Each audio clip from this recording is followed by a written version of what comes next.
ሰባት አጥፊ ወንጀሎችን ተጠንቀቁ ብለዋል።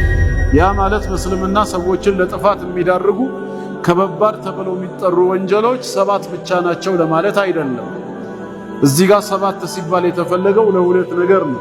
አንድ በቦታው በስፍራው መልእክተኛው ስለ ሰባት ነገር ማስተማር ስለፈለጉ እነዚህን ሰባቱን ተጠንቀቁ ብለው ገልጸዋል ማለት ነው። ሁለተኛ ደግሞ ካልሆነ በዋነኝነት ቅድሚያ ትኩረት ሊሰጣቸው የሚገቡት እነዚህ ሰባቱ ስለሆነ እንጂ ሰውን ለጥፋት የሚዳርጉት ሰባት ብቻ አይደሉም፣ እጅግ ብዙ ናቸው። ኢማም ሸምሱዲን አልዛሃቢ ሙአሪኹል ኢስላም ረሂመሁላሁ ረሕመተን ዋሲዓ አልከባኢር የሚል ኪታብ አለ። ታላቅ ወንጀሎችን ሰብስበው በኪታባቸው የዘረዘሩበት እዛ ላይ ወደ 70 የሚጠጉትን ጠቅሰዋል ማለት ነው። አብዱላህ ብኑ አባስም ረዲየላሁ ዐንሁማ ስንት እንደሆኑ ተጠቅሰው 70 ይደርሳሉ ብለዋል። በሌላ ዘገባ እስከ 700 ያሉበትም አለ።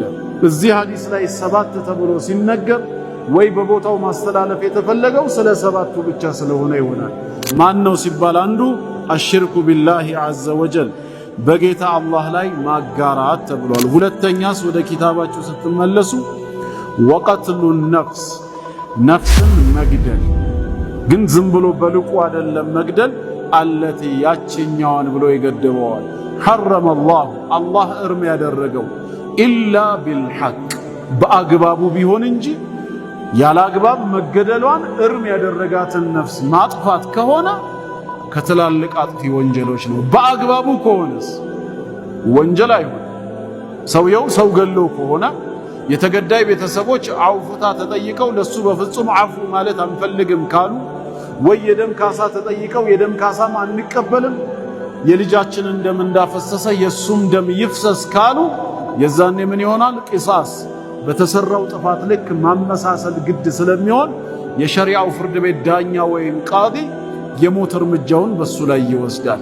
ያን ሰው ቢገለው ቃዲው ወንጀል ውስጥ አይገባም ማለት ነው። አሁን ያለ አግባብ አይደለም ያጠፋው፣ በአግባቡ ሸርዕ በሚጠይቀው መልኩ ነው።